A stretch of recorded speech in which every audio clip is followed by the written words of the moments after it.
जी। सभी दर्शकों को नमस्कार। जय भीम, जय भारत, नमो बुद्धाय। मैं निखिल सबलानिया, नई दिल्ली से। आज मेरे साथ हमारे एक नए और एक वरिष्ठ अ, व्यक्ति हैं। एक नए क्या बोलूं, एक हमारे साथ एक नए मेहमान हैं, नए अतिथि हैं। माननीय श्री दुर्गा प्रसाद मीना जी, जो कि तहसील खेतरी, जिला झुंझुनू, राजस्थान से हैं।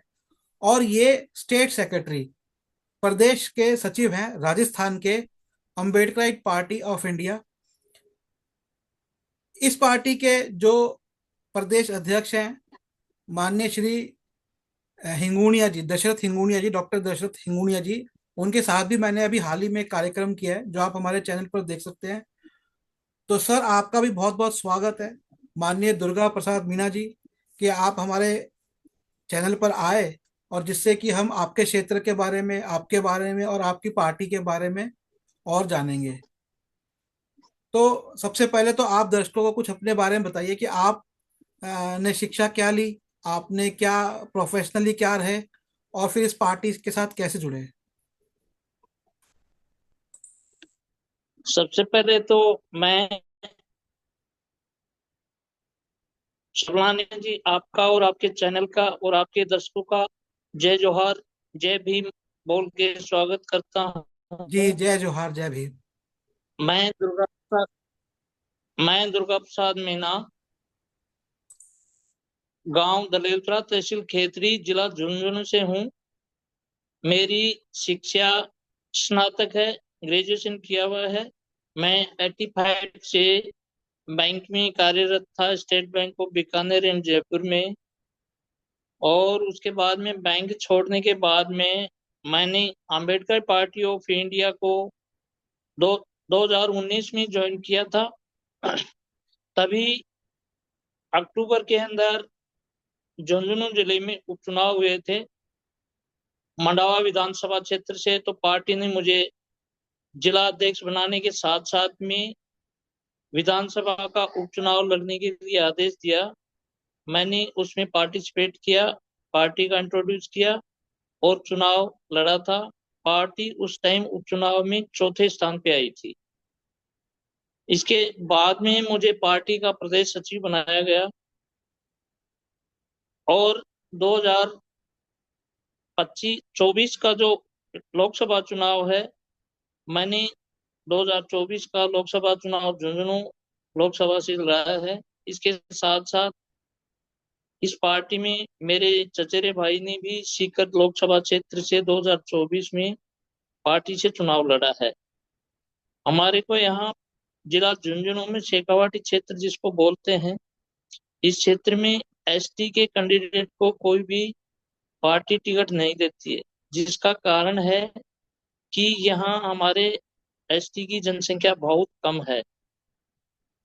हमारी पार्टी को यहाँ लोग बहुत कम जानते हैं, लेकिन झुंझुनू और सीकर शेखावाटी के अंदर हमने 2 सीटों से चुनाव लड़ा है लोकसभा का, जिसमें हमें अच्छे वोट मिले। और पार्टी बेस पे अपन देखें तो ये पार्टी चौथे नंबर पे रही। जितने कैंडिडेट थे उनमें से झुंझुनू लोकसभा से 9 कैंडिडेट थे, मेरा चौथे नंबर पे नंबर आया था। आपने कहा कि और आपने इसके कहा कि बाद में आपने कहा कि वहां पर शेड्यूल ट्राइब की पॉपुलेशन कम है, लेकिन बेशक पॉपुलेशन, देखिए, ये मैं कह रहा हूँ कि शेड्यूल ट्राइब तो हम अब हाल ही की जो वर्गीकरण है उसके हिसाब से देखते हैं। लेकिन जो लोग हैं वहां पर रहने वाले, चाहे वो किसी भी कम्युनिटी से आते हो, वो तो बहुत सदियों से वहां पर रह रहे हैं। तो उनका तो लेकिन एक अच्छा मेल जोल जी होगा बाकी लोगों के साथ। तो जब आप चुनाव के लिए गए अपना प्रचार करने, तो आम लोगों के से कैसा आपको वहां पर रिस्पॉन्स मिला। जी सर। जब आप चुनाव के लिए गए वहां पे अपना प्रचार करने, तो कैसा रिस्पॉन्स मिला आपको हम्म। लोगों से। हमारे शेखावाटी क्षेत्र के अंदर जब हम प्रचार के लिए गए, तो उस टाइम लोगों ने यही कहा है कि यह कौन सी पार्टी है, क्योंकि जहां तक देखा जाए तो राजस्थान के अंदर दो ही पार्टियों का वर्चस्व ज्यादा है, कांग्रेस और भारतीय जनता पार्टी। तीसरी पार्टी का यदि देखें तो हम भारतीय वो बसपा, जो मायावती जी की पार्टी है, बसपा का वर्चस्व है। यहाँ पिछले 2019 के 18 से 23 के जो चुनाव हुए थे विधानसभा के, उसमें 6 सीटें बसपा के कैंडिडेट जीते थे। और हमारी पार्टी तो इस क्षेत्र में बिल्कुल नहीं है, राजस्थान में भी नहीं है। पिछले चुनाव में लोकसभा में हमने काफी सीटों से चुनाव लड़े थे, लेकिन इस बार हमारे पास कैंडिडेट कम थे। इस कारण हम राजस्थान में सिर्फ 3 ही लोकसभा क्षेत्रों से चुनाव के फॉर्म भर पाए। इसमें झुंझुनू है, सीकर है, और तीसरा है जयपुर ग्रामीण क्षेत्र। जयपुर ग्रामीण क्षेत्र से हमारे प्रदेश अध्यक्ष डॉक्टर दशरथ कुमार हिनोनिया जी ने फॉर्म लगाया था। इस प्रकार इस साल 2024 के चुनाव में हमारी पार्टी के 3 ही कैंडिडेट ने चुनाव लड़ा था।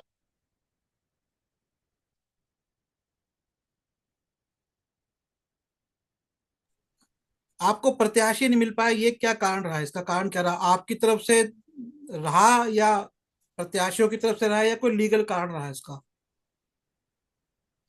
सबसे पहले कारण तो ये है कि यहाँ सब लोग, राजस्थान के अंदर देखो या इंडिया के अंदर, भारत के अंदर देखो, सभी लोग कांग्रेस और बीजेपी की टिकट लेने की इच्छा रखते हैं। उसके बाद में कैंडिडेट मिल भी जाते हैं, लेकिन कैंडिडेटों को पार्टी की तरफ से सहयोग चाहिए, आर्थिक सहयोग। हमारी पार्टी के पास आर्थिक सहयोग के लिए देने के लिए राशि नहीं है, क्योंकि हमारी नई नई पार्टी है। और हम पार्टी के कैंडिडेटों से सिर्फ नॉमिनेशन के नाम पे या उनका सदस्यता शुल्क के नाम पे ही 20 रुपए से लेके जो देना चाहिए दे सकते हैं। हमारे पास अभी मेंबर भी कम हैं, और नियमित रेगुलर हमारे पास राशि नहीं आती उनकी, इसलिए पार्टी के पास फंड देने के लिए नहीं है। इस कारण से भी कैंडिडेट हमारे साथ कम जुड़े हैं। लेकिन बेशक कैंडिडेट्स के पास, हर कैंडिडेट के पास बहुत पैसा नहीं होगा, लेकिन कुछ ऐसे कैंडिडेट तो आए होंगे जो लाख 2 लाख रुपया खर्च कर सकते हैं। इतने ऐसे कुछ कैंडिडेट्स मिले कि भाई कम से कम कैंडिडेट्स ही पूरे कर दे अपने, या आपकी और ज्यादा अपेक्षा थी कि वो ज्यादा पैसा खर्चा करें? इसके कारण ये कैंडिडेट अच्छे अच्छे हैं, लेकिन वो ऐसे कैंडिडेट जो पैसे खर्च कर सकते हैं अपनी तरफ से पार्ट चुनाव के अंदर, वो कैंडिडेट इन पुरानी पार्टियों को, जैसे कांग्रेस है, भारतीय जनता पार्टी है, इनकी ही टिकट लेने की अपेक्षा रखते हैं और उनकी क्यू में लगे रहते हैं। लेकिन लास्ट मोमेंट पे ये पार्टियां उन्हें टिकट नहीं देती हैं। उनकी टिकट जो पहले से ही फिक्स होती है कि किस कैंडिडेट को टिकट देनी है। इसी कारण से हमारे पास कैंडिडेट कम आए। पैसे वाले लोग भी रहते हैं, लेकिन वो कम आते हैं हमारे पास अभी। अच्छा, राजस्थान की बात करते हैं। चलिए, ये सब तो चलता रहता है, कैंडिडेट आज नहीं है कल आ जाएंगे। लेकिन बात ये होती है कि सबसे बड़ी जो बात है, आप सत्ता में आना चाहते हैं, और जो सत्ता है वो सिद्धांत पे चलती है। तो आपका राजस्थान को लेकर क्या सिद्धांत है? कि आप क्या बदलाव राजस्थान में करना चाहते हैं, या वैसा ही रखना चाहते हैं? सैद्धांतिक रूप से आपका क्या दृष्टिकोण है राजस्थान को लेकर, यदि आप वहां पर सत्ता परिवर्तित करते हैं तो? देखिए सर, राजस्थान के अंदर एक परिपाटी चली आ रही है कोई 20-30 साल से ही, कि यहाँ एक बार कांग्रेस और एक बार भारतीय जनता पार्टी। यदि राजस्थान में हमारे कैंडिडेट ज्यादा से ज्यादा जुड़ते हैं और ज्यादा से ज्यादा विधानसभा में पहुंचते हैं, तो हम राजस्थान में बहुत बड़ा परिवर्तन करना चाहते हैं। राजस्थान का भौगोलिक विकास कैसे हो, आर्थिक विकास कैसे हो, शैक्षणिक विकास कैसे हो, इस सब के लिए हमारी पार्टी ने प्रोग्राम तय कर रखे हैं और योजनाएं बना रखी हैं। तो हम बहुत बड़ा बदलाव कर नहीं देंगे। तो उस एक विकास का, बार हमें राजस्थान की जो जनता। आप कह रहे हैं कि विकास कैसे हो, तो आपके उस विकास का अर्थ क्या है? मतलब किस तरह का विकास आप सोच हमारे रहे हैं? विकास का आपके अर्थ है, विकास की परिभाषा क्या है? हमारे विकास की परिभाषा है कि सबसे पहले शिक्षा, स्वास्थ्य, रोजगार होना चाहिए सभी के पास। और शिक्षा, स्वास्थ्य, रोजगार के साथ साथ लोगों को रोजगार के साधन भी होने चाहिए, ताकि लोग अपना चौमुखी विकास कर सकें। इसके लिए हमारी पार्टी ने कई योजनाएं बनाई हैं। हमारी पार्टी के 16 बिल बनाए हुए हैं, जिसमें से मुद्रा लोन जो है सबसे पहले हमारी पार्टी ने बनाया। और वो लोकसभा में प्राइवेट बिल के रूप में प्रस्तुत किया।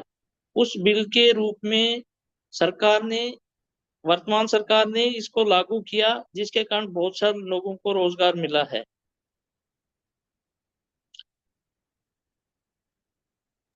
देखिए आपने किया, ठीक है, आप बिल लेकर आए, वो तो एक अलग है, लेकिन मैं, देखिए राजस्थान को मैं भी जानता हूँ, और राजस्थान जैसे और भी बहुत सारे प्रदेश रहे जो कि खेती के ऊपर निर्भर रहे हैं। मैं एक उदाहरण देता हूँ, हमारे एक रिश्तेदार हैं, तो वो दो भाई थे, तो उनको जमीन मिली हुई थी, इंदिरा गांधी जी के समय जो जमीन मिली थी। तो एक भाई जो है ना वो जॉब की तलाश में थे, दोनों भाई जॉब की तलाश में थे, दोनों खेती नहीं करना चाहते थे। एक को जब जॉब नहीं मिली तो वो खेती में आ गए। अब उनको खेती इतनी अच्छी लग रही है कि वो जॉब में नहीं जाना चाहते। तो जो दूसरे भाई जॉब में गए हुए हैं, अब वो भी सोच रहे हैं कि खेती में आ जाएं। मैं आपसे ये पूछना चाहता हूँ कि जैसे आपने मुद्रा लोन की बात करी, इसमें एक ये भी तो समस्या आती है ना कि भाई ये तो एक पूंजीवादी सिस्टम है। आप इंटरेस्ट पे, ब्याज पे पैसे देंगे, फिर आदमी का काम चले ना चले उसको ब्याज चुकाने के चक्कर में पड़ जाता है।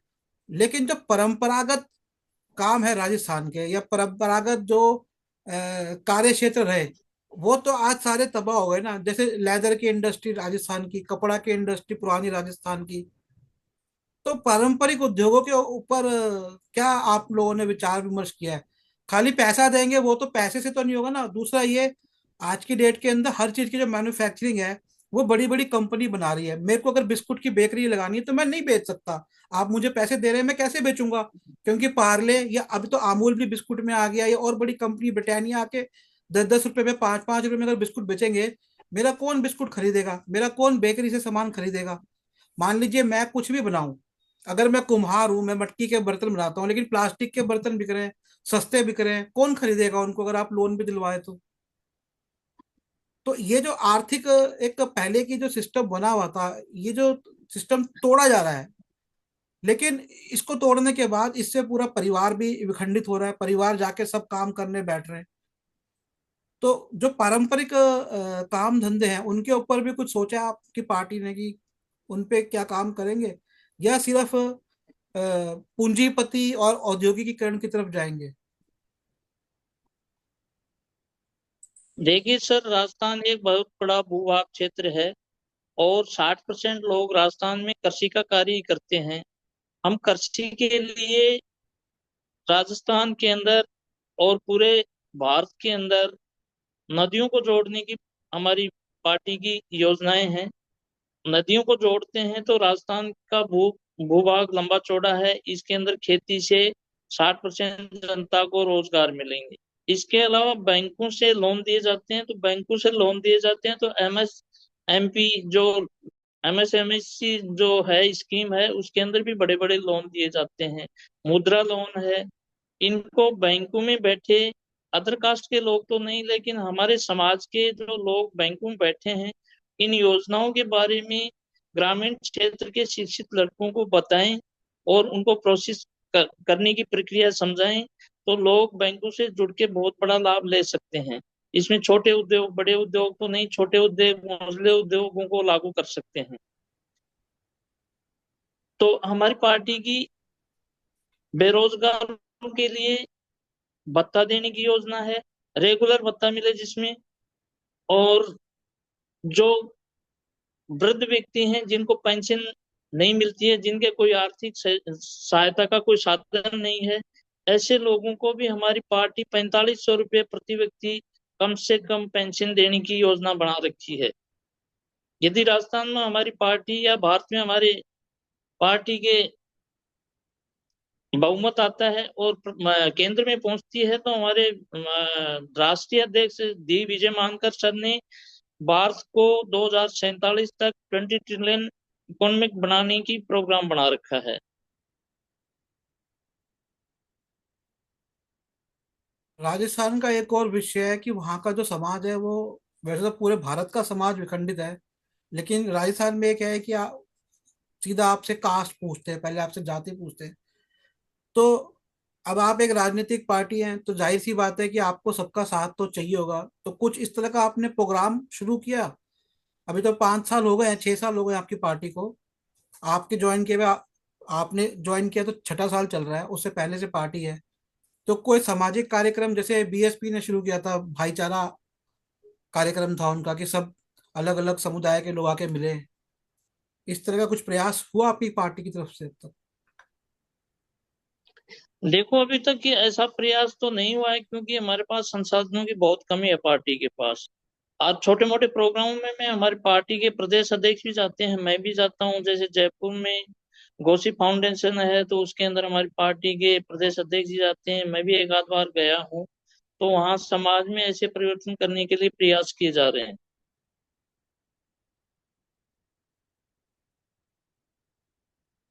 दशरथ जी बता रहे थे कि पार्टी का नाम भी बदलने का सोच रहे हैं, तो आपकी क्या राय है इस बारे में? देखिए सर, इसमें हमारी पार्टी का नाम बदलने की प्रक्रिया चल रही है। अभी 30 मार्च को हमारी राष्ट्रीय स्तर की मीटिंग हुई थी, जिसमें कि 5 नाम डिसाइड किए हैं। वो 5 नाम इलेक्शन कमीशन ऑफ इंडिया को भेजे जा रहे हैं। उनमें से जो भी नाम सेलेक्ट किया जाएगा, उस आधार पे पार्टी का नया नाम रखा जाएगा। लेकिन हमारी नीतियां, काम वही रहेंगे, क्योंकि अंबेडकर पार्टी ऑफ इंडिया का नाम लेते ही सबसे पहले कुछ लोग ऐसे होते हैं जो अंबेडकर साहब को नहीं समझते हैं, जिनको जानकारी नहीं है, वो ये समझते हैं कि ये एक जाति विशेष की पार्टी है। इसलिए हमारे को नाम बदलने की आवश्यकता है। और बहुत सी पार्टियां भी नाम बदलती रहती हैं, जैसे भारतीय जनता पार्टी ने भी अपना नाम बदला है, कांग्रेस ने भी बदला है। इसलिए हमें भी नाम बदलने की आवश्यकता महसूस हो रही है। आपके जो जिला है आपका, वहां पर अभी क्या स्थिति है? लोग पलायन कर रहे हैं या उनके रोजगार वहीं पर है झुंझुनू के अंदर?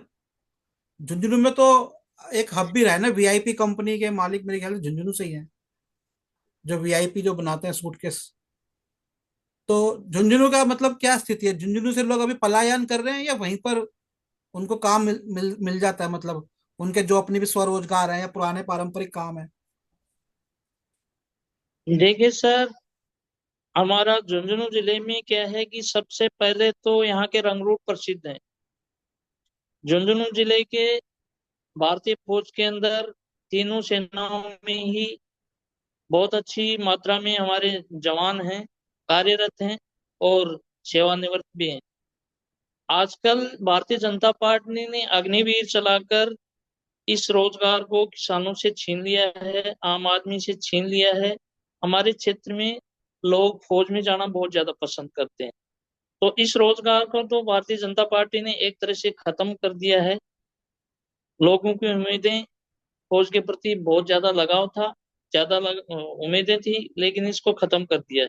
इसके साथ साथ झुंझुनू जिला ऐसा जिला है जिसने देश को बड़े बड़े उद्योगपति दिए हैं, जैसे बिरला है, डालमिया है, टाटा है, लक्ष्मी मित्तल है। ऐसे उद्योगपति भी बहुत दिए हैं। तो हमारे जिले में पलायन करने जैसी तो कोई स्थिति नहीं है, क्योंकि प्रत्येक घर में तो नहीं होगा, लेकिन अच्छी खासा मात्रा में लोग फौज में हैं, अदर सर्विस में हैं। इसके साथ साथ प्राइवेट जो कंपनियां हैं, इनमें भी कार्यरत हैं। और अभी हमारे जिले के अंदर एक नवलगढ़ तहसील के अंदर सीमेंट फैक्ट्री भी खुली है, उसमें भी अच्छे खासे रोजगार हैं। हमारे खेतरी तहसील के अंदर एक तांबे का कारखाना था, बहुत पुराना, और एशिया का सेकंड नंबर बिगेस्ट कारखाना था, जिसमें पुराने समय में, आज से 20-30 साल पहले, 10,000 कर्मचारी कार्यरत थे केवल कंपनी के। उसके अलावा सीआईएसएफ में भी 250-300 जवान रहते थे, सेंट्रल स्कूल थी, अच्छी खासी व्यवस्थाएं थी। लेकिन इस राजनीति ने उस बड़े उद्योग को, जो भारत सरकार के लिए बहुत महत्वपूर्ण है, तांबा, और भारत सरकार ही उसको, तांबे को ज्यादा खरीदती थी, उस इंडस्ट्री को इन सरकारों ने 1991-92 के बाद में एक तरह से खत्म सा कर दिया। आजकल उसमें बहुत कम कर्मचारी हैं, और रोजगार के प्रति तो लोगों का रुझान रहता है, सभी तरह की सर्विस में हमारे क्षेत्र के लोग। पलायन करने जैसी कोई स्थिति नहीं है हमारे यहाँ। ये तो बहुत अच्छी बात है कि वहां पे पलायन करने जैसी स्थिति नहीं है, और उम्मीद है कि ऐसा हो भी ना। लेकिन मैं एक बात देख रहा हूँ जो कि मैं समझ रहा हूँ कि देखिए, मैं हमारे भी पूर्वज पुराने जो है ना वो राजस्थान से आए हुए हैं कई पीढ़ी पहले। लेकिन ऐसा नहीं है कि अब जैसे आपने बड़े रोजगारों की कई बड़ी कंपनियों के नाम लिए जैसे बिरला है या जो भी है, ये लोगों तो पूंजीवाद के अंदर है। इनका फायदा इनको जी। ज्यादा पहुंचता है। थोड़े बहुत कर्मचारी होते हैं और जो हम्म। मार्जिन होता है वो बड़ा मार्जिन होता है, उससे जो परिवार होता है उसको फायदा पहुंचता है। अब जैसे मैं राजस्थान में जाया करता था तो हमारे जो रिश्तेदार थे पुराने, तो वो एक पहाड़ी के पास उनका घर था। गाय बंदी होती थी, बकरियां उनके होती थी, मट्टी के घर होते थे। मैं तो जाके वहां सोता था। उनके 4 बेटे थे, फिर एक आध बेटा उनका गवर्नमेंट जॉब में चला गया, और 2-3 बेटे जो है एक बकरी में और एक कुछ खेती में, ऐसे उनकी कुछ थे।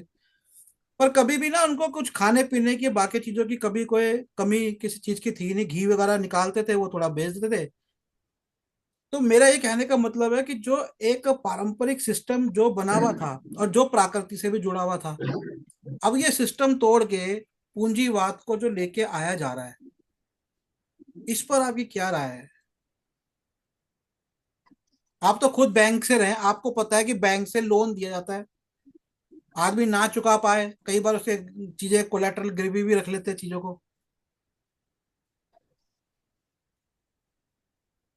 क्या बैंकों से संबंधित? मेरा मतलब यह है कि जो पहले से जो एक सिस्टम बना हुआ था पहले का, उसको पूंजीवाद के द्वारा तोड़ा जाता है। जैसे फैक्ट्री आपने बताया, तांबे की फैक्ट्री थी, जब तक जरूरत थी उस फैक्ट्री में कर्मचारी रखे, जब जरूरत नहीं तो हट गए। अब वहां से हट गए और मान लीजिए अगर झुंझुनू के 20,000 लोग थे उसमें कार्यरत, तो बाकी तो बेरोजगार हो गए। तो जो लोकली ऑलरेडी जो पहले से काम चल रहे थे, खाली झुंझुनू की बात नहीं कर रहा मैं, पूरे राजस्थान की बात कर रहा हूँ, आपको लगता है कि उन कामों के ऊपर मौजूदा सरकार कुछ ध्यान दे रही है? नहीं, सरकार इन इंडस्ट्री के ऊपर बिल्कुल ध्यान नहीं दे रही है। इनका प्राइवेटाइजेशन करने जा रही है सरकार, जो देश के हित में नहीं है, जनता के हित में नहीं है।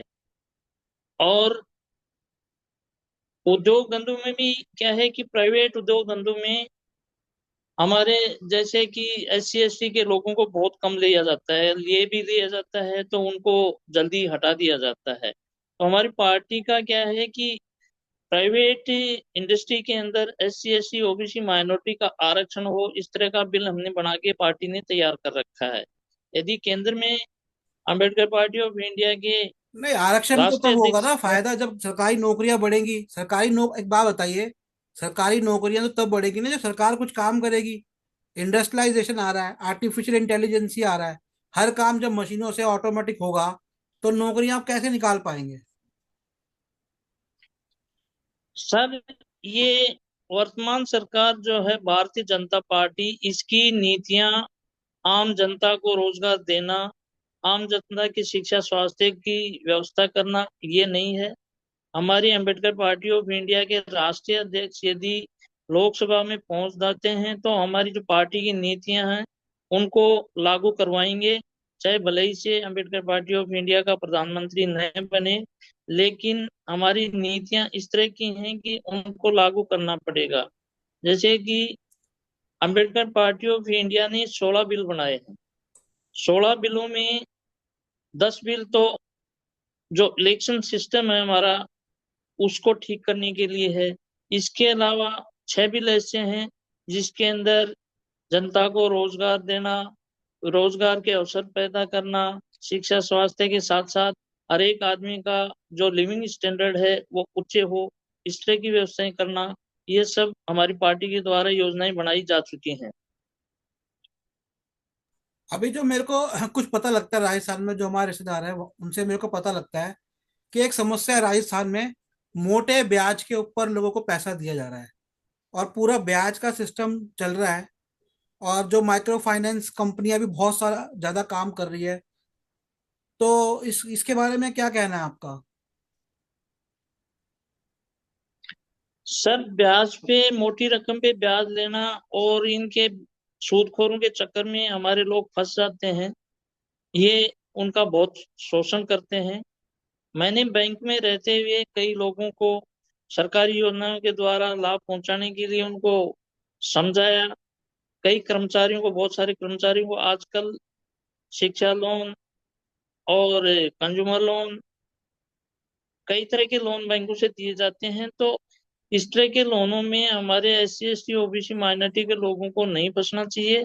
ये सूदखोर लोग तो क्या है कि मोटी रकम वसूलते हैं, और कई बार ऐसा होता है कि ब्याज और रकम नहीं चुकाने से उनको मृत्यु तक, या वो क्या बोलते हैं जिसको, आत्महत्या तक करनी पड़ जाती है।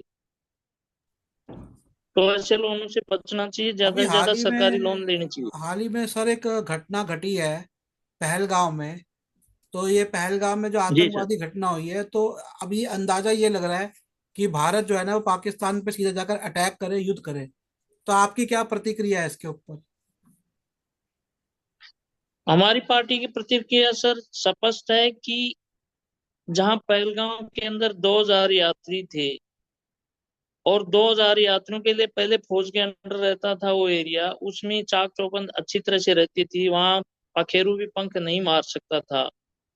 तो आज यहाँ 2,000 व्यक्ति पर्यटक के रूप में वहां पहुंचे। कश्मीर का जो पर्यटक विभाग है वो इससे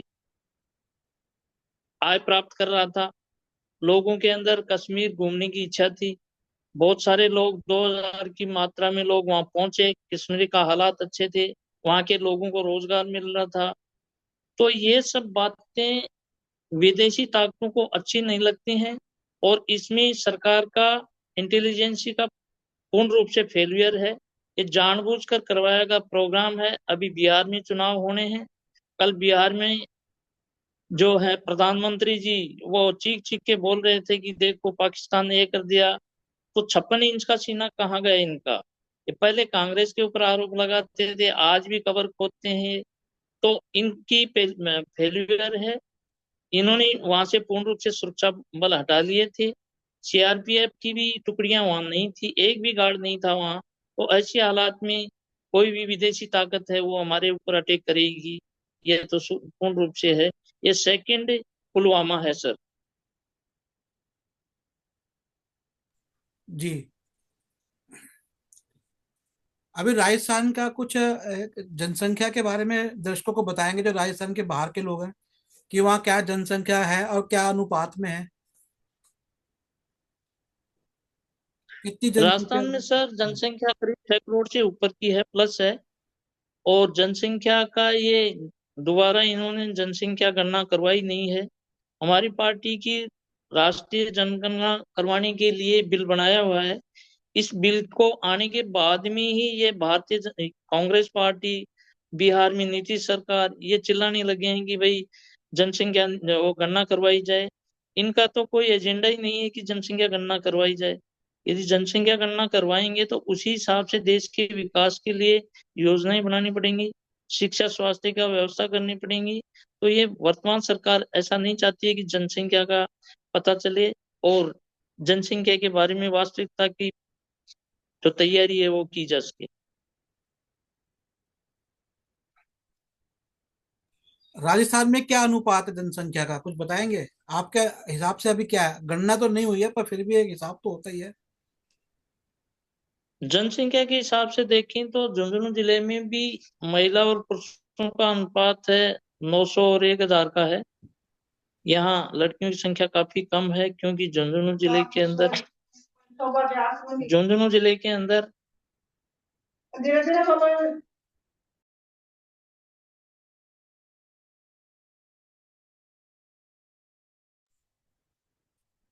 सर उसे अनम्यूट कर दीजिए, वो म्यूट हो गया आपका।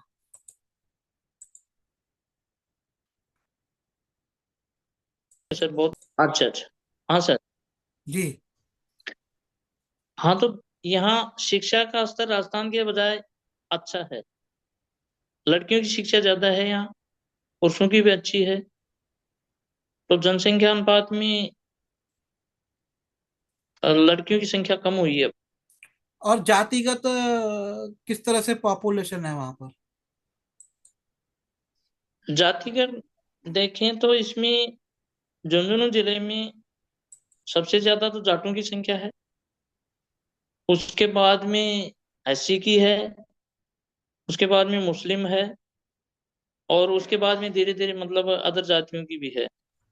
लेकिन जनसंख्या में ज्यादा जब बाहुल्य जब जातों की है। ज्यादातर अगर कोई ऐसा बोलता है, जैसे SC ST OBC, SC ST OBC जो एक तकिया कलाम जो बन गया है, लेकिन जब आप ऐसे बोलते हैं तो आपको ऐसे लगता है कि बाकी लोगों को ये लगता हो कि अरे ये तो हमारा कुछ करेंगे नहीं।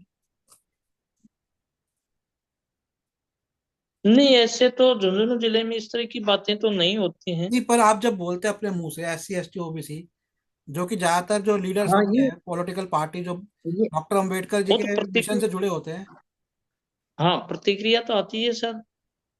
तो ऐसे में उनको आपका वोट नहीं कम उनको होंगे तो अपना आपको। वर्चस्व चाहिए ना। लेकिन आपका वोट नहीं कम होगा जी। इससे। इससे आपका वोट नहीं कम होता। हाँ, वोट तो कम होता है, जुड़ता भी है, वोट कम भी होता है, जुड़ता भी है।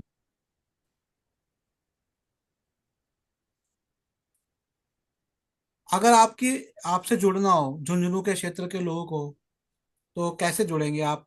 कोई नंबर देना चाहेंगे उनको, या फिर मेरे द्वारा करेंगे? आप हाँ, बताओ मेरे अभी नंबर। नंबर है सर। आप नंबर बता दीजिए आ, ताकि लोगों को पता लग जाए। मेरे मोबाइल नंबर हैं 96 80 10 75 16।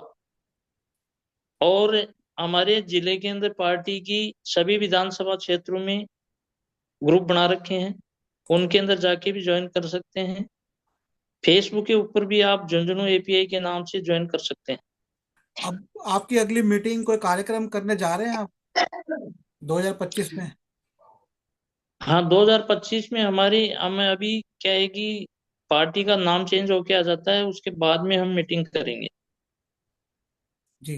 तो अगर किसी को ज्वाइन करनी हो आपकी पार्टी, नंबर तो आपने दे दिया, क्या उसके लिए उसको क्या क्या देना होगा?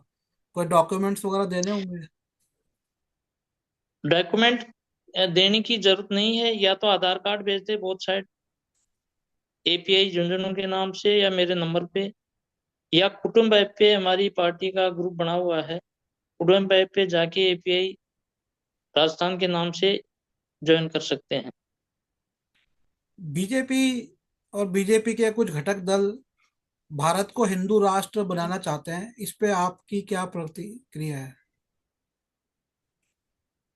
हमारी पार्टी का साफ विचार है कि हिंदू राष्ट्र कभी नहीं बन सकता भारत। भारत एक गोंडवाना राज्य है। हमारी पार्टी गोंडवाना राज्य के ऊपर काम कर रही है। कौन भारत सा कभी राज्य सर? हिंदू राष्ट्र गोंडवाना? में, गोंडवाना लैंड है। मतलब? भारत का पुराना नाम गोंडवाना लैंड है। अच्छा। और इसी के ऊपर पार्टी काम कर रही है। ये आदिवासी प्रदेश है, राज्य है, इस देश है। और इस पे मालिकाना हक सबसे ज्यादा आदिवासियों का ही है। तो भारत देश नहीं बन, हिंदू राष्ट्र नहीं बन सकता। हिंदू एक, ये अपभ्रंश शब्द है जिसको, हिंदू कौन है? आदिवासी हिंदू नहीं है, एससी वाले हिंदू नहीं है, अच्छा, एक ओबीसी वाले सवाल है हिंदू सर। नहीं है। एक आखिरी सवाल है मेरा आपसे, कि राजस्थान की जो राजनीति है उसको, जी। वहाँ के जो अभी भी जो पुरानी जो प्रिंसली स्टेट्स रही है, जो राजा रहे हैं, रजवाड़े रहे हैं, अभी कितना प्रभावित करते हैं? उनका प्रभाव कितना है? कितना % प्रभाव पड़ता है लोकसभा में भी या विधानसभा में भी? लोकसभा विधानसभाओं में इतना ज्यादा प्रभाव तो नहीं पड़ता है, लेकिन ये रजवाड़ों के रूप में देखा जाए तो वसुंधरा राजे सिंधिया है अभी, वो इधर भरतपुर स्टेट की वहां से है। तो इन्होंने भी अच्छा खासा प्रभाव जोड़ा है, लेकिन इसकी सबसे बड़ी वजह है कि एससी एसटी के लोग उनकी तरफ कन्वर्ट हो गए, नहीं तो वो प्रभाव नहीं डाल सकते। बाकी और इतना ज्यादा नहीं है किसी का। जयपुर के महाराजा भी तो, उनके परिवार के भी तो इलेक्शन लड़ते थे कई सालों से। हाँ, जयपुर जयपुर के घराना। परिवार से भी पहले यहाँ ये दिया कुमारी जी यहाँ राजसमंद से लोकसभा का चुनाव लड़ती थी, वहाँ और एसटी बीकानेर बाहुल्य के घराने क्षेत्र से है। कोई नहीं लड़ता? जी। बीकानेर वाले से? बीकानेर वाले का इतना ज्यादा प्रभाव नहीं नहीं है? है। अच्छा अच्छा। मतलब ओवरऑल अभी वहां पे जो प्रजातंत्र है वो लोगों, आम लोगों द्वारा चल रहा है, या राजघरानों द्वारा चलाया जा रहा है? नहीं नहीं, आम लोगों द्वारा चल रहा है। जी जी जी। सर यहाँ बहुत अच्छा संविधान लगा। के द्वारा ही। आपने जो भी जानकारी दी बहुत अच्छी लगी। एक बार नंबर आप दोबारा बता दीजिए आपका, ताकि लोग संपर्क कर लेंगे। मेरा रनिंग नंबर है 96 80 10 7516। तो सबको सबका नंबर मिल गया होगा। हमसे भी अगर आप चाहें तो SC ST OBC बाबा साहब जी की कुछ किताबें हैं जो ले सकते हैं। मेरा नंबर पे नोट करें, 8527533051।